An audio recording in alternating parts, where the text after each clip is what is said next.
YouTuber బార్బల్ pitch meeting ఒక video అయితే upload అయితే చేశాడు. కోర్టు ఆర్డర్లు తీసుకొచ్చి రివ్యూలు ఆపే ప్రయత్నం చేస్తున్నారు.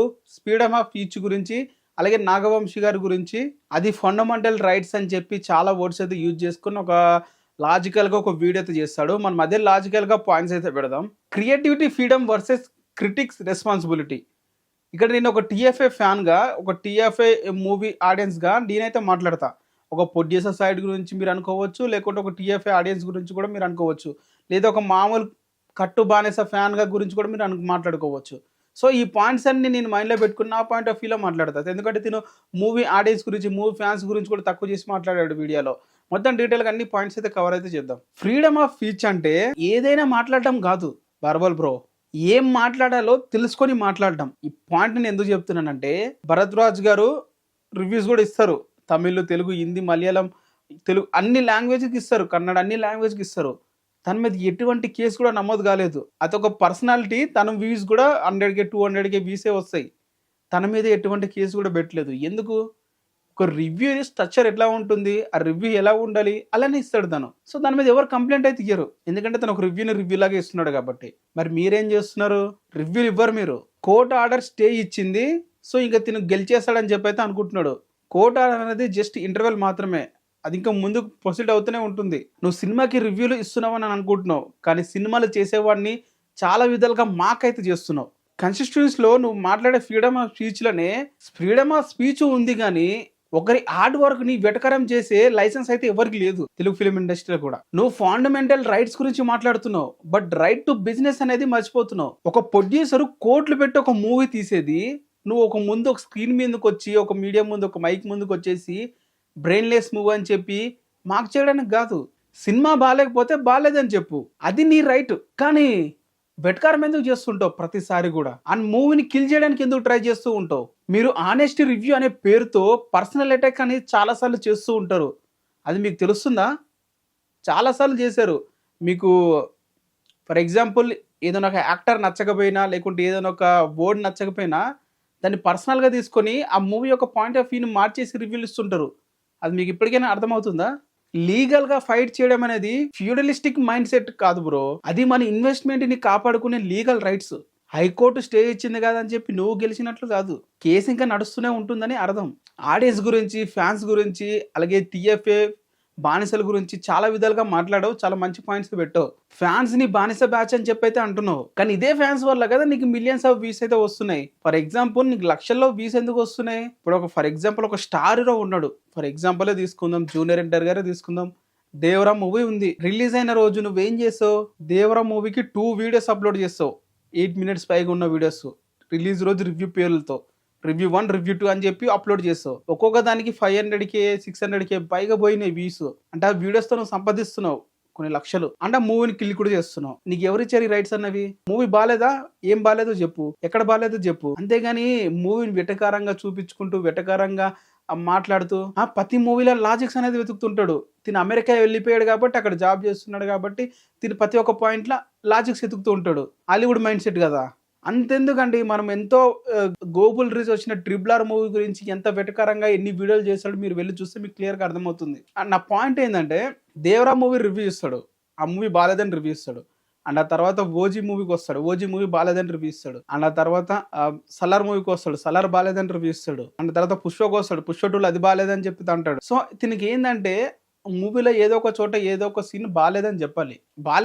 అప్పుడు ఈ బానిస బ్యాచ్ ఉంటారు కదా తెలుగు ఫ్యాన్స్, ఆ హీరోని ట్రోల్ చేసి వీడియో చేసాడంటే అసలు వెంటనే వెళ్ళి ఆ ఫ్యాన్స్ అందరూ, ఆర్టిని ఫ్యాన్స్ మొత్తం ఆ వీడియోలు చూస్తారు. ఫర్ ఎగ్జాంపుల్ ఒక మూవీ బాగాలేదు, ఒక స్టార్ హీరో మూవీ బాగాలేదంటే మిగతా హీరో ఫ్యాన్స్ 6 ఫ్యాండమ్స్ ఉన్నాయి మన తెలుగులో. ఆ 6 ఫ్యాండమ్స్లో ఆపోజిట్గా వీడియో చేస్తే 5 ఫ్యాండమ్స్ వస్తుంది. తిన స్ట్రాటజీస్ అదే, ప్రతి ఒక్క వీడియోలు ఇలానే చేస్తూ ఉంటాడు. ఏం స్టార్ హీరో మూవీ కూడా సూపర్గా ఉంది, బాగుంది, తోపు అని చెప్పి ఇప్పటివరకు రివ్యూలు ఇచ్చిందే లేదు. అంటే మన హీరోల మూవీలు అంత వరస్ట్గా వస్తున్నాయి అంటే అది లేదు, మీడియం రేంజ్లో బాగానే ఉంటున్నాయి. ఆడియన్స్ ని, ఫ్యాన్స్ ని బానిస బ్యాచ్ అని చెప్పి అయితే అంటున్నావు. ఆ బానిస బ్యాచ్ వల్ల నీ బిజినెస్ అయితే నడుస్తుంది. నువ్వేమో అన్బయాస్డ్ అని చెప్పి వీడియోలు చేస్తూ ఉంటావు, బట్ కొన్ని వీడియోలు చూస్తే మాత్రం అవి బయాస్డ్ గానే ఉంటాయి. ఫ్యాన్స్ అనే వాళ్ళు హీరోని ప్రేమిస్తారు, అది బానిసత్వం కాదు, అది ఒక ఎమోషన్ అంతే. నువ్వు వ్యూస్ కోసం తమ్లైన్ లో ఇష్టం వచ్చిన మ్యాటర్ పెట్టేస్తావు, అది మాత్రం బిజినెస్ కాదు.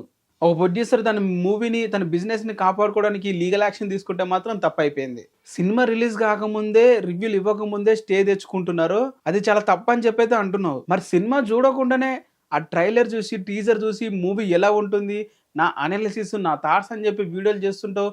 అప్పుడు అప్పుడు ఆ ఒపీనియన్ ఏంటి? ఆ మూవీ వర్కౌట్ అవ్వదు, ఆ మూవీ వర్కౌట్ అవుతది. ఆ మూవీ ఇలానే ఉంటుంది, అలానే ఉంటుందని చెప్పి ఎందుకు మాట్లాడుతున్నావు? అలాంటప్పుడు మూవీ చూసి మూవీ రివ్యూ మాత్రమే ఇవ్వు. అలా వీడియోలు చేయడం, అలా మాట్లాడడం కరెక్టేనా? ఇలాజికల్ పాయింట్స్‌లో.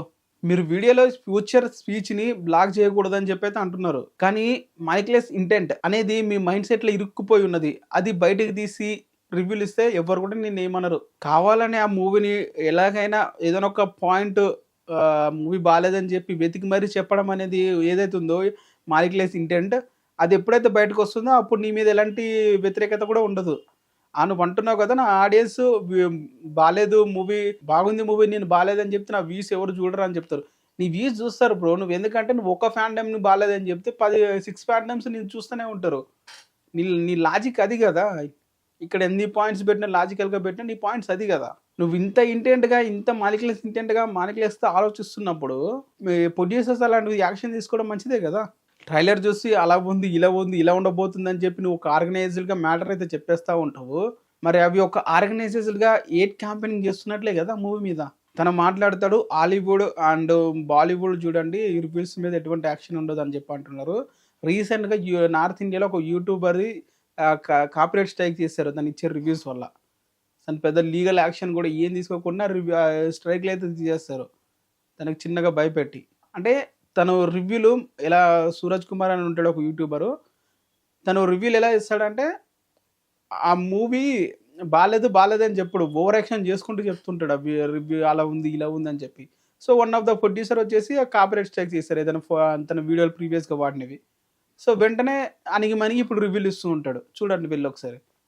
దాని తర్వాత తన వీడియోస్ కూడా ఉంటాయి. కాపీరైట్ పడ్డాయి అని చెప్పి వేసిన తర్వాత మిగతా వీడియోలు చూడండి ఎంత డిఫరెన్స్ చూపిస్తుంటాడు. సో మన మైండ్ సెట్ కరెక్ట్ ఉంటే ఎవడు కూడా ఏం అనడు. ఎవడు కూడా ఎటువంటి యాక్షన్, ఎటువంటి లీగల్ యాక్షన్ కూడా తీసుకోడు. మనం కరెక్ట్ లేం కదా, అక్కడ ప్రాబ్లం వస్తుంది. మన దగ్గర రివ్యూలు ఇవ్వరు, రోస్ట్ చేస్తూ ఉంటారు. రివ్యూలు ఇవ్వడం వేరు, రోస్ట్ చేయడం వేరు కదా. మీరు రోస్ట్ చేస్తున్నప్పుడు రోస్ట్ అని పెట్టుకోండి టైటిల్. రివ్యూ అని ఎందుకు పెడతారు అలాంటప్పుడు?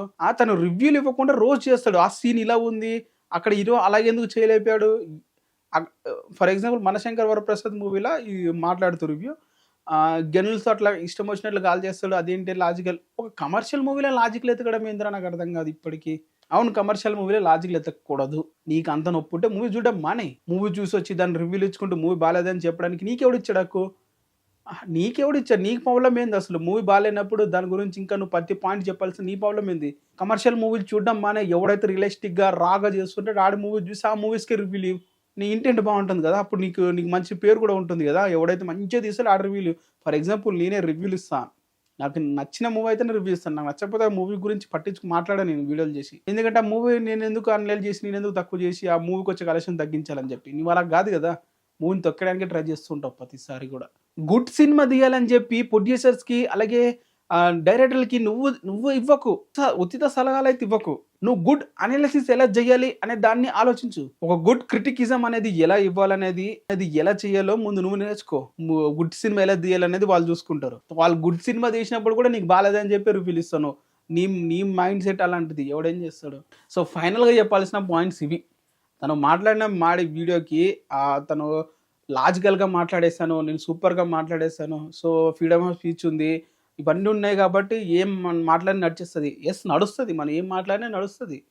బట్ ఎంతవరకు మాట్లాడుతున్నా ఆ మూవీకి. ఇప్పుడు ఒక కెమెరా కొన్నాను నేను, ఆ కెమెరా వాడుతున్నాను, నాకు నచ్చింది, నీకు నచ్చలేదు.